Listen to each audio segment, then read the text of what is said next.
Welcome to today's episode of Conquer the Day. I am your host, Lindsay Pickowitz. And I'm your co-host, Brian Pickowitz. And today we have a very special episode.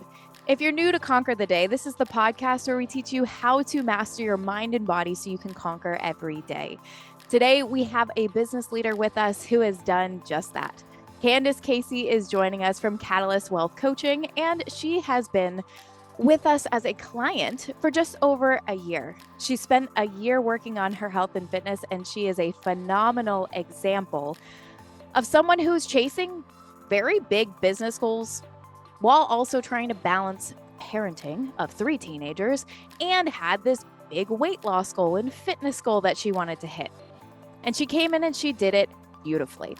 She had a great transformation where she's lost 35 pounds and she's living a fit, healthy life that is sustainable for her and is only fueling her growth. And so we wanted to pull her in and kind of pull apart her journey to ask what went into this mentally, physically, emotionally, habitually.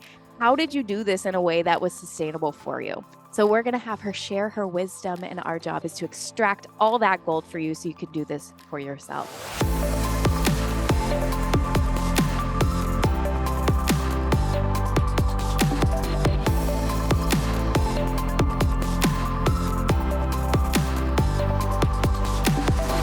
That said, Candice, thank you for joining us and welcome to Conquer the Day. It's a pleasure to have you.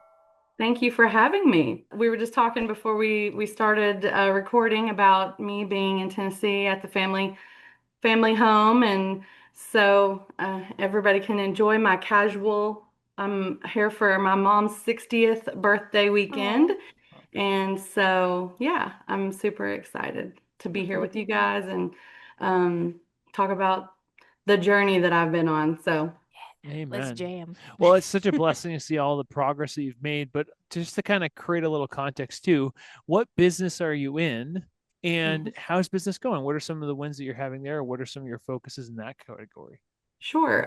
Well, my husband and I have been business partners actually longer than we've been married. I started working with him when I was in college and we got married. And so we've had several businesses together, but our current business is Catalyst Wealth Coaching. And we actually retired from being in the financial advisory world for many years. And but we knew that we were still meant to be a part of that industry. And so we now coach financial advisors and professional traders, day traders, swing traders, investors. And so we coach business owners as well, kind of like you guys. We kind of focus on the money fitness and the wealth fitness while you guys are on the health fitness. So amazing. That's awesome. And how's business going? It's going great. It's a good thing that I've been working with you guys over the last year because, that's really kind of what drew me in was I saw things on the internet, things on Facebook about energy for business owners. And I'm like, hey, I need that. And so, yeah, I've needed that. And I definitely have tapped into that energy and business is going great. We're expanding. We're having to hire new team members and we've got clients all across the country and it's going great. That's wonderful to hear because I know that was one of the initial possible doubts or constraints was this business needs all of me. I don't know if I can give me any of that energy. So let's go back. Let's go back there. Let's go back to that, Candice, that mindset, the beginning, and just set the frame for us. Like, what was this big goal you were chasing? What were you nervous about? What made you feel like, okay, despite all the busyness and all the growth I want to have in business, I need to take care of myself? Like, just kind of bring us back to that initial decision-making point. Yeah, so that's really where I was when I first met you, Lindsay. I remember the conversation well, even though it's been a while back now, because I think I remember it well because I've changed my mindset so much since then. That looking back on it was like, why did I think that way? Why was I thinking that I didn't have time for this? But when I think back to that place that I was, we had just launched our coaching business. So again, being in business wasn't new for us. It wasn't a new thing for me. We had sold our financial practice in 2020 during the pandemic when everybody was quarantined. And yeah, I had three teenagers that I was homeschooling, and everything felt super busy and super chaotic. And I think sometimes, especially as women, I'll throw this in as a woman entrepreneur, a lot of times, at least for me, I'm a firstborn daughter. My dad was a preacher. Like I just had this need to do everything for everybody. And I just thought, if I get involved with this program, how am I going to have time to do something like this for myself when I'm doing for everybody else? And that's really where I was. It was we're launching a new business, which is like was like having a fourth child, right? Um, and so Less I painful, I just imagine. yeah, I had convinced myself that like all of my time had to be devoted to this launch if we were going to see this, go the way we wanted to. We've started businesses before, so I know the intensity that goes along with that. But I was turning 40. And so that was one of the things that we talked about as well is that, starting a new business again at 40. Um, I need energy. I need to feel my best. I need to be my best. And so that's what prompted me to move forward. Mm. And when you're thinking of that time period, there's the uncertainty of the business, there's the uncertainty of if you can actually handle it. But what were you experiencing physically? Obviously, the low energy, but what was the catalyst to say, you know what, I really do need to make some changes in my health and how I'm taking care of myself? What were you Yeah. actually experiencing at that point in time? Well, I had a few years before, I had lost a big amount of weight. At my highest weight, I'm 5'4". I was 242 pounds. And I was in my 30s with high blood pressure and an aching knee. Every time I walked up my stairs, my knee would hurt. And I'm like, what the heck? Why am I like this in my 30s? And so I made this big push because I know how to do that, right? I'm an entrepreneur. I've launched businesses. I know how to be intense and make the big push. So I had made this huge push, lost 65 pounds, and then did pretty good at maintaining it for a while. And then when COVID hit and we had just sold our business and I'm at home and I'm, making comfort meals 3 times a day for a husband and teenagers, and I started noticing that I was putting the weight back on. And to answer your question, just physically, I was like, I'm going backwards. And that's not the direction I want to go on anything in my life. And so I wasn't feeling as good as I was before. I knew that it was a slippery slope, and I had yo-yoed kind of all through my adult life since having kids.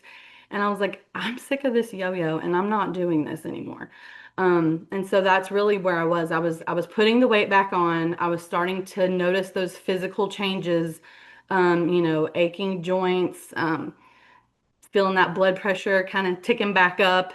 And I didn't want that back in my life. Amen. Yeah. And what do you think? Maybe it's similar to what you experienced, but what do you think entrepreneurs get wrong when they think about or try to approach health? Like, is it just that they have that intense mindset of let's get it done ASAP, let's put everything into it that keeps them stuck? Or do you think, have you seen other things? I definitely think I think a lot of entrepreneurs are all or nothing type of people.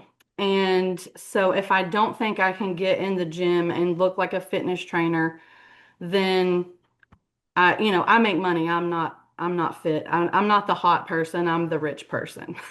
And I really do. I know other entrepreneurs that think like that and they're out of shape and they drink and they go on lavish trips and they eat and drink and be merry and they think, well, I spend my efforts and my um I build my habits around my business and around making money and around being successful, and I just don't have the extra capacity to Mm. be fit and healthy as well. Oh, And I could see myself going down that path, like, well, and we tell ourselves, well, you can't be the best at everything. Mhm. Um, and you can't be the best at everything, but you can be really great at everything. Yeah. And it's a I great think shift. as entrepreneurs, we have the ability to be very consistent and we sometimes just misplace that consistency only in one or two areas of our lives. And for me, the trick was realizing that I could be consistent when it came to my health, my fitness, my nutrition. Um, and Mm. so it was really just a matter of flipping a switch to say, hey, everything that I'm doing to be successful in these other areas of my life, I just need to do it when it comes to my body. Mm-hmm. And so I don't know. It was hard for me to get that, but once I did, you guys and Coach Julia and everybody here at the Fitness Project, it really helped flip that switch for me. Amen. That's such a That's beautiful insight. that is a great insight. It's almost like a shift from trying to find reasons why how you're feeling is justified Yeah, to being able to say it's not okay. Like going this right, route is not okay. And I don't have to be all or nothing. I don't have to be perfect, a fitness influencer, a trainer in order to be well or right. be great in this area. So let's go in that direction for a moment. So you make this investment in yourself, which maybe we'll come back to. I'd be curious about the financial mindset there, Hmm. right? It seems like once you made the switch, it was pretty easy for you because you know the Hmm. value of investing in yourself. But once you Hmm. actually got started, I guess what was the experience like when you got into it? Did you run up against maybe those old mindsets around wanting to do more than you could? Like, how did you acclimate, I guess, to doing it differently? Sure. Yeah, I definitely think at first I set lofty goals, because that's what we business people do.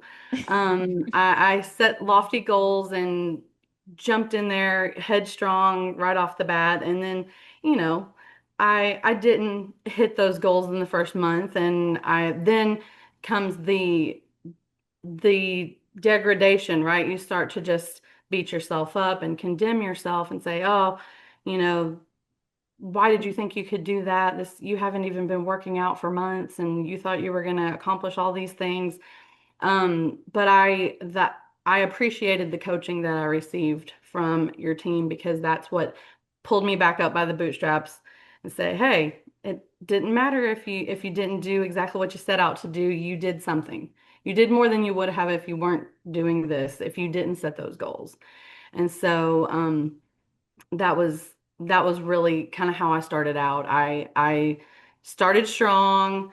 I realized, whoo, this isn't a this doesn't have to be this intense. That's what I realized really quickly. Like, I'm going to burn myself out if I just pedal to the metal. This is only going to last for 2 or 3 months, and then I'm gonna lose steam. There's not gonna be any depth here. I need to have roots. I need to have depth to this for it to stay part of my life. So that's really start what I started working on, was just making the small habits stick and be part of my everyday life. What were some of the roots that you felt like you had to develop? What were some of the foundational points that you started with? Because it sounds like you shot out of the cannon, guns blazing. I'm going to do it all. You kind of fell Mhm. to earth. Julia and us, we kind of captured you, brought you back up. How'd you Mhm. reset the foundation? What were some of those pivotal habits or behaviors Or yeah. that you really latched onto that started to make progress easier? Yeah. I think one of them for sure, I'm big on journaling. And so I write in my journal every day. It's part of my life. I kind of bookend my days, um, morning and evening with these beautiful rituals that I use to keep myself grounded, and journaling is one of those. And in one of my coaching sessions with Coach Julia, we were talking about just my daily habits. And she helped me to realize that I could make logging my food and my meals as part of my journaling experience. Hmm. And so that it was a beautiful ritual to take care of myself. And so I incorporated logging my meals and planning my meals for the day. I incorporated into my journaling time in the mornings and in the evenings. And when I again flipped the switch and looked at it as something that I could incorporate into my everyday life. This isn't taking more time. I'm already journaling every day. Mm. But instead of just talking about my feelings or just talking about, on the page, you know, some revelation that I had in my prayer time, I'm also just taking that time when I'm sitting there, I'm not working on business, and I'm thinking about not just my mental health or my spiritual health, but my physical health, and planning out what I'm going to eat for lunch today, and even pre-logging it in that journaling time. That was a huge one for me. That and we said it doesn't even matter. Here's the calorie goal that I'd like you to stay under, but let's just get the habit in place Yeah. and don't even worry about the number. Just journal, just log and make it a habit, and then we'll start tweaking. And that's what we did, and it really worked. So incredible. I'm curious too to build off of that, because what was great is you stacked a habit on top of another habit. So you had a habit that was there that was positive, and then you built Mm-hmm. this other habit. One of the things I'm going to kind of go back to is you talked about how oftentimes people who are successful in one category get significance Mm-hmm. by having that success in that category, right? I have abundance or growth, and this is where I find my sense of who I am. And so I don't really need to be healthy. I'm curious, what values had to change for you to really say it's not just about the scale, although you obviously saw great progress there. It's not just about being a fitness model and trainer who's like super intense about this, right? You had this change in perspective, but also had, from what I understand, a change in values. Some things became more important to you. Right. How could you speak to that? Because I think that's such an internal challenge for people because they want to stay kind of how they are and Mm-hmm. become who they want to be. So what had to change internally in that Yeah. regard? Yeah, I think that that's a huge talking point. And I had found significance in being that person that takes care of everybody else for so long. I actually had a need for significance. Like it was a value that I was seeking out. Like me going and getting in the gym didn't make me feel significant because I wasn't getting, big accolades for it. I mean, Coach Julia was giving me thumbs up, but I wasn't, especially until the weight started coming off or, muscles started popping out that I hadn't seen in a long time. There was no significance that I was finding from it. And so I would say that a value that changed is that I had to no longer seek to be significant. I had to shift that into just being able to be fulfilling purpose, right? I cannot, it's actually the greater way to find significance. And so when I'm fulfilling my purpose, that gives me the most significance, right? I can't fulfill my purpose if my right knee hurts every time I walk up the stairs.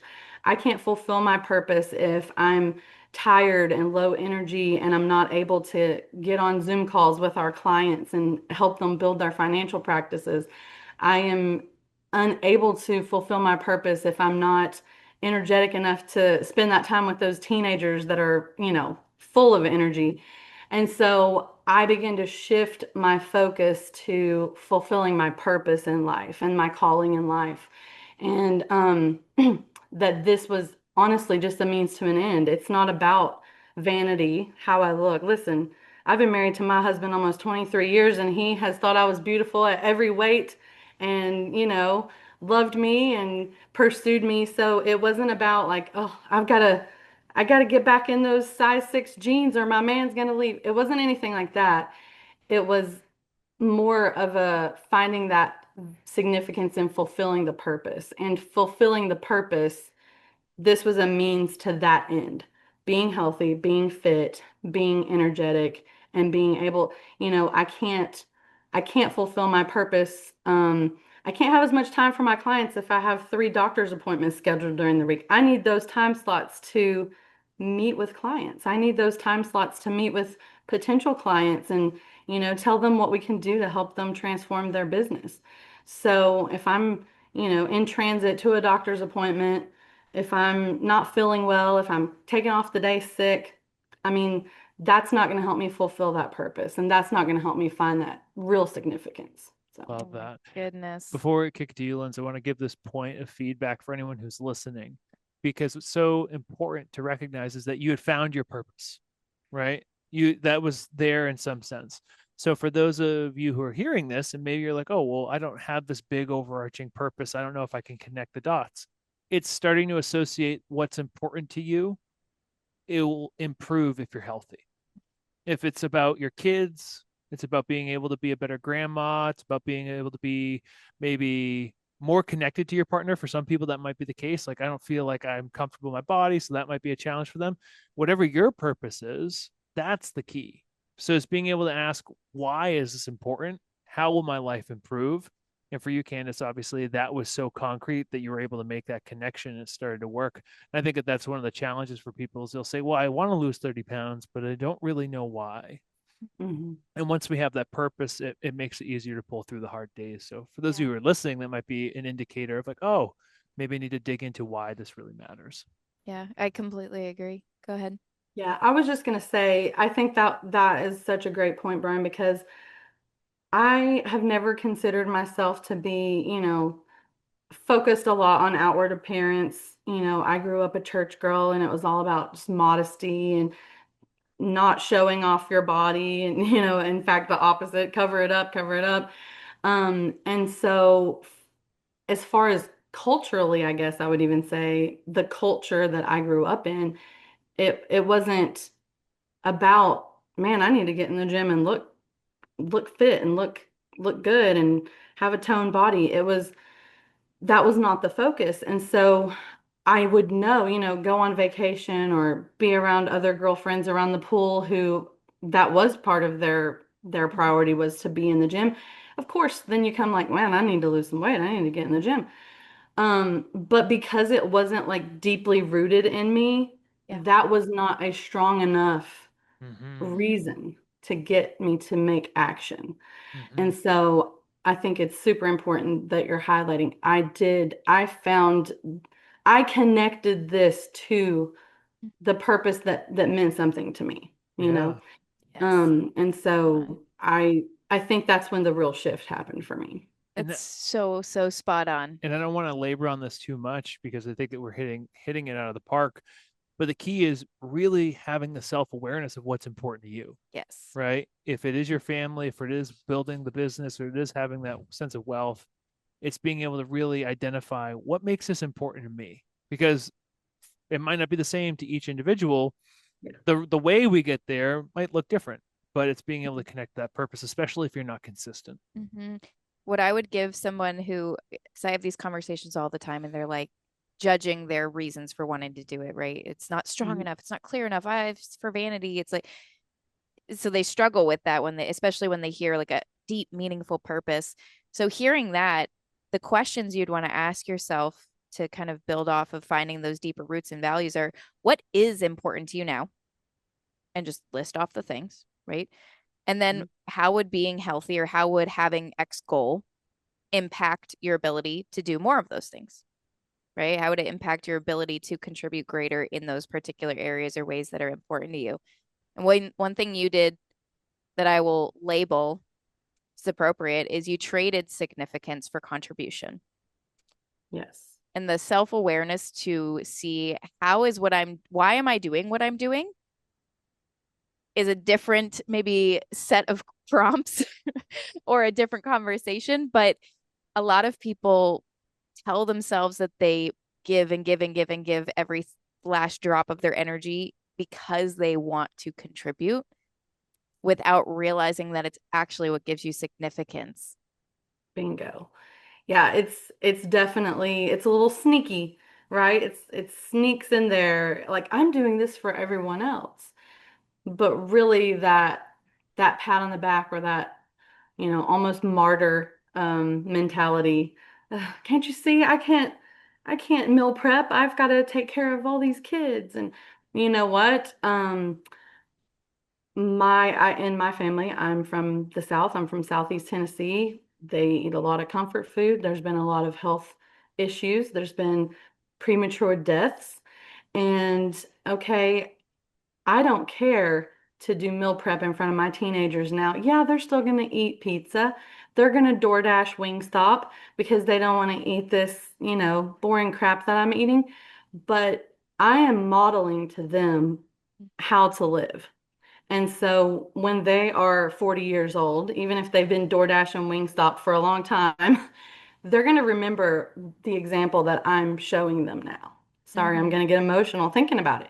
And if they live a healthier, longer life because of what I'm doing now, that is significance. That's true significance. Mm-hmm. That's really doing it for everybody else. That's what I want to do. Amen. So, Because true significance, it's significant because it lasts beyond you. It's legacy, legacy. right? That's Absolutely. phenomenal. And I guess my lead in for that, just to tie it down, is how would you advise somebody to get past that? Like if they're really rooted in that desire and they feel like they can't pull back, they can't start saying no, like they just have to. What what would you ask them as a question, or how would you challenge that knowing you were kind of there yourself? Yeah. Well, I think we all, I'm very straightforward, so I just will say it like it is. Do We it. all lie to ourselves, right? Oh, there's just not enough time. No, we find the time for the things that we want to do. If you have a Netflix subscription, then you have time to go plan out your meals for the week. If you have a, Paramount Plus subscription, if you pay the money for it and you log on there and you watch a show, you have enough time to go to the grocery and pick up some produce to make yourself some healthy meals this week. Um, if you hit the snooze on your alarm in the mornings, add up all those minutes that you snoozed all week, and there's a workout. So I think it really just comes down to the point of not lying to ourselves. And Yes. we lie to ourselves. And that's because that's human nature, right? That's just our nature. We want to do what feels good. We want to do what we want to do. We want to do what we enjoy. And the fact of the matter is, when we stop lying to ourselves, when we realize there's enough time, you don't work 24 hours a day. And if you do, let me just tell you right now, you don't have a real business. I'll say Mm, this to the entrepreneurs. If you are working so much it's in true. any given week that you cannot peel out 3 hours to do three 1 hour workouts, then you don't have a business. You have a job, and you probably need to rethink what you're doing. Because if you've created a business that all you have to do is work 24 hours a day, that's not a thriving business. And I was even convincing myself, a veteran business owner, when I started this program, oh, I don't have time. That was hogwash. I have plenty of time. I just need to manage my time better. And if I can't manage my own time, I can't manage my business. I can't manage millions of dollars for clients. Whatever fill in the blank that you do in your business, if you can't make time to take care of yourself, you cannot make time to take care of your clients. So So quit good. lying. Yeah. Well, and She is it's a preacher's daughter. yeah. Even those who are managers, executives in those other categories too, it's Yeah. looking at your phone and seeing how much time am I wasting on this? Oh, yeah. And am I lying to myself about how important this is? Am I deceiving myself by not taking ownership of this? Mm-hmm. One of the things I really admire about you, Candice, is that you took ownership of it. Even when it was hard, you said, I gotta solve this problem. The Yeah. problem's not going to go away. And that's the fascinating thing is people think, oh, well, I guess it's, it's not that big of a deal because, I'm only 20 pounds overweight or, I'm not going to get fit this summer. So I might as well just drink margaritas and wait until the fall. And it's like, the problem's not going to go away ever. Mm. Period. This is one of the No, problems. It's like your in the money, fall right? you're gonna need to lose 30 pounds because you drank margaritas all summer. Or there's going to be health complications, right? It's like managing your money. Those two problems, finances, your health, and your relationships, those are things that always have to be tended to. You can't expect that the problem just goes away. It's always nurturing it. I'm curious, kind of building off of this, what was useful from the coaching experience to help you really start to get momentum? So you had these insights, you started, making some changes with your nutrition and diet and so on. But when did you really start to catch fire? When did you really start to get momentum, and what did that feel like? I think it was with my workouts. Mhm. I I enjoy working out when I'm working out, but I had just gotten into this mentally lazy place that was like, oh, I'll do it tomorrow. It's so late in the day. Oh, it's evening. I had this big thing like, oh, if I work out this late in the evening, I am going to be wound up for hours. I'm not going to be able to sleep, and then I'll be tired tomorrow. I'll just get up early tomorrow and do it, you know. And then, 3 weeks later, it still hasn't happened, right? And so I kind of took some of the self-imposed rules about working out of my mind. Like Mm. I like working out in the morning. Well, I'll tell you now, most of my workouts are not in the mornings. And I had convinced myself for years that that was the best. And it is. I still like working out better in the mornings, but I made this rule for myself, a new rule, that if I'm supposed to work out today, I'm not going to bed until I do it. And after 2 weeks of pushing myself to do that, yeah, honestly, I'm 41 now and I've been having insomnia ever since I turned 40. Like I have a harder time going to sleep. And, I felt that a little bit the first couple of weeks that I went and did a workout at 8 o'clock at night. And yeah, I was wound up a little bit. I didn't go straight to sleep. But you know what? After I did that for about 2 weeks, I was so freaking tired from working out. I slept like a baby. Like now I don't mind working out at night because I know I'll go sit in the sauna after this and just Mm. my body is going to sleep tonight because I exerted energy. I worked cortisol out of my system. And so what I had made as these just self-imposed rules, like, oh, well, you're a morning workout person. You don't want to have to go, take a shower It's good. at 3 o'clock in the afternoon if you work out at 2. Well, why? I run my business from my home. I have 5 showers in my house. I can go take a shower at 3 o'clock in the afternoon if I want. Like, who made up this rule? That was just laziness speaking through me. And Nice. so I decided to remove those self-imposed rules and mindsets about moving my body and Mm. exercising. I then started to crave it, and that's where I'm at now. I mean now I have a friend that she had been struggling as well, and she actually became a spin instructor at the gym so that she could have motivation to like show up. And Nice. so that's when we hang out now. We Mm. literally build our social life together around spin classes at the gym. See. And, all from January up until March, we did a 3-month Bible study. We would do spin class on Saturday morning, go to her house and in our sweatiness and do a Bible study together. And Mm. it was beautiful. And Mhm. so Love that. it really shifted things for me when I just took off all of my um, just pre-thought self-imposed ideas about, well, you can't do that, or you shouldn't do this, or this is inconvenient. Well, it's also inconvenient to take blood pressure medicine, which every person in my family has been taking since they were 35 years old. That's inconvenient. Mm. So I guess it's like they say, choose your hard, right? Choose your Yeah. inconvenient. And, Gold. and once you started doing that, what was great about the exercises? Right? When did What you was start, great? yeah, recognizing, like, did you recognize your body could be strong? Did you recognize that your body Oh, was powerful? How did you oh yeah. bridge that Link gap? Yeah. rewards.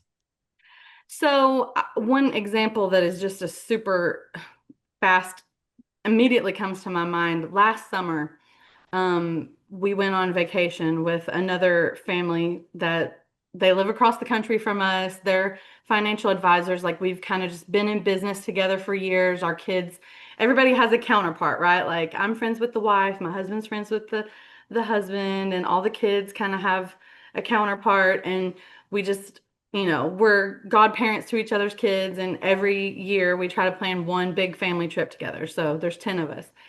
And we went to Playa del Carmen. We had a vacation place down there. And so we were out like walking the ruins at Tulum, and it's like 100 degrees because we went in July.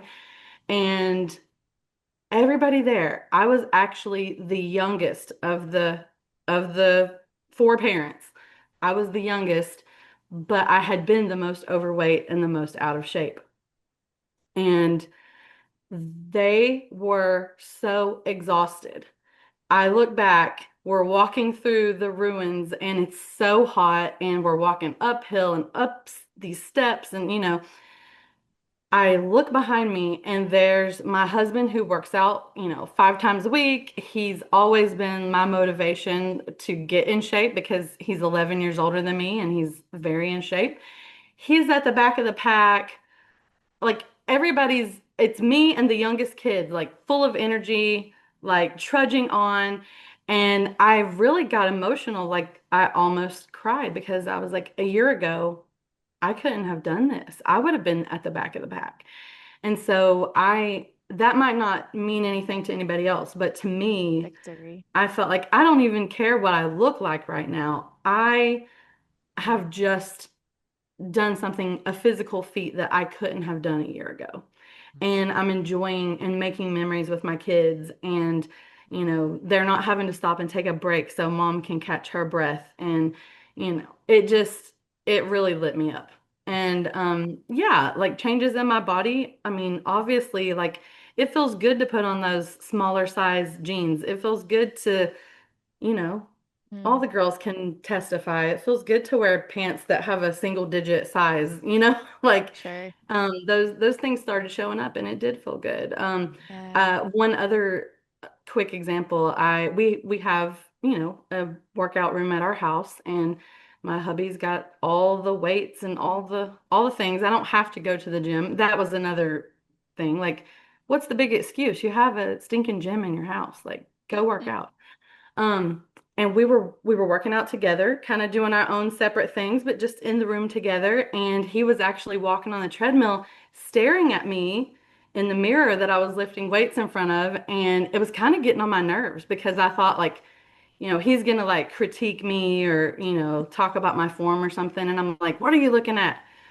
And he's like, you are like killing it. He's like, I don't think I've ever seen you work out this intensely. He's like, I am Mm, impressed. He's like, I don't even think I could do what you're doing right now. Wow. And I was like, yes, yes. nice. So yeah, I definitely, and then where I used to get those pats on the back from, oh, mom, this is the best, chicken and dumplings you've ever made. That felt good, but it didn't feel good when I had to put on a size 12 pair of jeans after eating like that. So now in this past year, I've noticed I enjoy those types of accolades a lot more. My kids being proud of me, my husband being proud of me, not because of how I look, but because of they can see that I'm making a difference in for myself and for my health. So. Mm. That's so beautiful. What role do you think making a shift from degrading yourself when you aren't perfect to Mhm.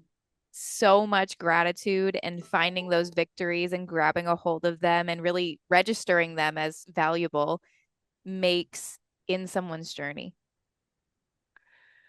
Um, I think that it's what keeps you coming back for more, right? It's what keeps you um living that on a daily basis. Whereas when something is just this goal that you're trying to achieve, I think as entrepreneurs it's easy. We've been to all the conferences, we've listened to Tony, we've listened to all of our heroes. We know how to set goals and we know how to break them down into tasks and we know how to like eat the elephant one bite at a time, but we make consuming the elephant the goal. Like, okay, I did that thing. And then it's like, it's over. And I think that living with that gratitude and learning how to find that it's like a rhythm, it's like a daily Mm, rhythm in your life and almost like the air that you breathe. There's not an end to it when you look at it that way. When I lost the 65 pounds, like that was the goal. I did it, I accomplished it, it was over. and then it was over.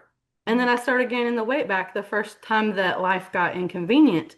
Yeah. And so this is not a goal that I'm doing now. What I've been doing since I joined the fitness project, it's not a goal. It's just the air that I breathe. Like I think I talked about it with you in our first conversation. Like I want this to be second nature to me. Yeah. Like, yeah, my daddy was a preacher. Yes, I'm a Christian. I love Jesus. Like I don't have to get up every day and think, should I be a follower of Christ today? Like, Yeah. that's just who I am. Great Like, I'm going to do example. it. I might slip in a little bad word here and there, but I'm still a follower of Christ, right? I'm not perfect, but that also translates into I'm not perfect. I had margaritas on a trip to Playa last summer, but I also accomplished something physical that I didn't think I could do. And so it's just about that grace and gratitude and finding that rhythm and this not being like a goal that you check off the checklist and then you're done with it. Um, so that's really been the biggest shift for me. Love that. Yeah. And there's so much gold in Well, this. yeah, I mean the faith-based example is the best example of identity, right? It's just, it Lifestyle. doesn't matter what faith, doesn't matter what your values Right. are. It's being understand that this is just part of who I am, and I am this person, therefore I do certain things, and I think that's wonderful. And And it's key. what I would tie down as something that I think will resonate with others who really live in that more pessimistic, like they really struggle with gratitude, and it's a real thing, right? And I wouldn't brush over that. When you can't experience gratitude and appreciation, it is so hard to get momentum. It is so hard to enjoy your life. And what I would share to somebody who struggles with that specifically, especially based on what you expressed, even if they maybe missed that part, was you did used to when you first started, you would degrade yourself and hate on Mhm. yourself and beat yourself up if you didn't get the workout in, if you didn't hit the goal. But you did have a flip of the switch, but it was conditioning. It was reconditioning through your habits and behaviors and searching and grabbing a hold of the one victory and letting yourself feel emotional about it. It was like the permission of wow, like the awe of I could make it to the top of the mountain ahead of these people. Oh my goodness, what does that mean? It means I'm healthy. Oh my gosh. Like Yeah. grabbing a hold and milking those moments is a way that you can condition it, but it has to be a daily practice, something you practice. And then you can certainly retrain your brain to find those moments. Well, and I think that's an important word too, practice. We practice it because we're not perfect at it. Like we have to practice. If we were perfect at all of these things, we wouldn't have any kind of journey in life. We would just, I mean, that's True. that's what it'll be like when we get to heaven, right? Um, and so while we're here on this earth, we have to practice gratitude. That's why it's called practicing because it's not natural talent to just walk around being this gracious, grateful, angelic being. Yeah. We're brats, you know.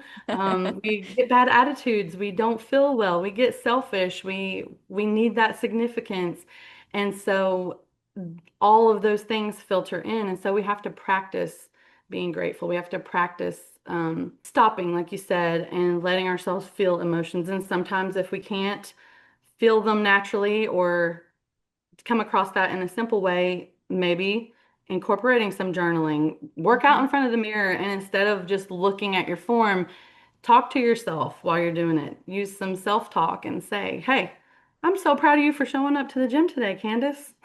Yeah. I You literally know? do that too. Talk to myself outside.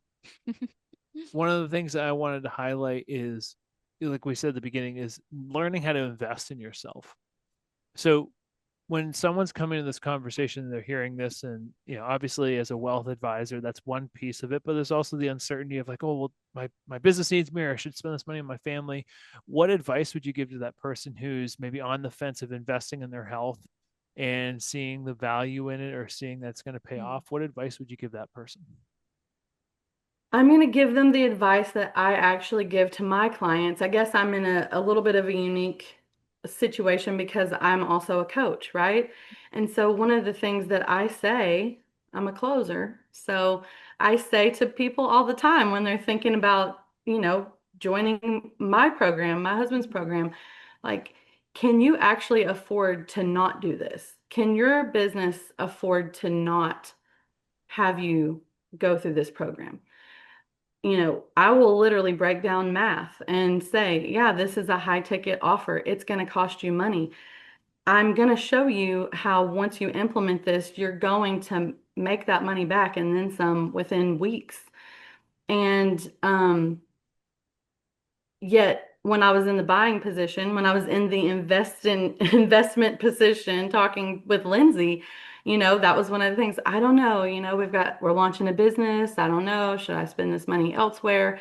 We've got so many things going on.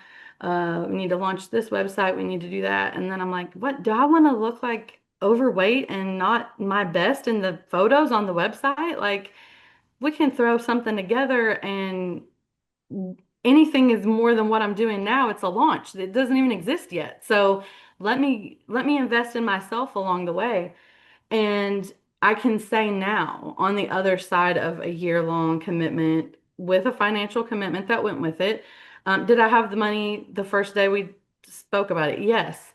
But as a business owner, I do think sometimes we use the business or our families, if even if you're not a business owner and you maybe you're a high earner, but we convince ourselves we need to spend money on our kids or this vacation or that. And again, what if I said I'm going to take this money and pay for this trip to Mexico and then I can't even walk around the ruins in Tulum with my kids? I mean, that would have been silly. So I guess the point that I'm making about it is on the other side of a year, I can look back and say the amount of money that I spent with the fitness project during my year-long program, I've made it back and then some because I know how many days that I was able to stay in the office until 8 o'clock at night and talk to clients, prospective clients in California because, I'm talking to financial advisors. They're running a business. They can't get on the phone with me any time of day. They can talk to me when their office closes, right? So I'm on the phone at 8 o'clock at night talking to guys in California, signing them up for high ticket offers. I've been working since 8 a.m. Eastern time. Yeah, I made my money back that I spent with you guys because I was able to put more in. I was able to be present. I was able to have that energy, and feel good. And yeah, I made more money because of it, just flat out. When you're ready to quit working at 3 or 4 o'clock in the afternoon and go hit the couch and turn on Netflix, baby, you are not making money like that. And that's how I was feeling back, around my 40th birthday. I had lost 65 pounds and then put on, 25 back on. I was ready to hit the recliner. Mhm. And I've been able to work super hard, super intensely, and play super hard and super intensely Yeah. because of this investment. And so that's what I say. Get out the credit card, make the investment. You're going to make your money back because you're going to be a better version of you. And that's what you're selling. If you have a business, I don't care what your business is, you're selling yourself. Yes. Well, so if you invest in yourself, then you're selling a better product. She is a closer. Awesome. But seriously, it's a phenomenal perspective because it's honest, it's genuine, it's no BS. So thank you for sharing that. And thank you for coming on and just like cracking this whole experience. There's so many things I didn't even know about your journey. So that was inspiring. I personally feel inspired to continue and deepen my gratitude practice just from listening to you. So this is so encouraging. And I know it will be for others. So thank you for this, Candice. It was awesome. You're welcome. Thank you. Thanks for having me on. And, I know I'm being super casual in a casual atmosphere, but I think that that's just the lifestyle that I've created for myself, and I get to enjoy it because I am healthy. I'm showing up.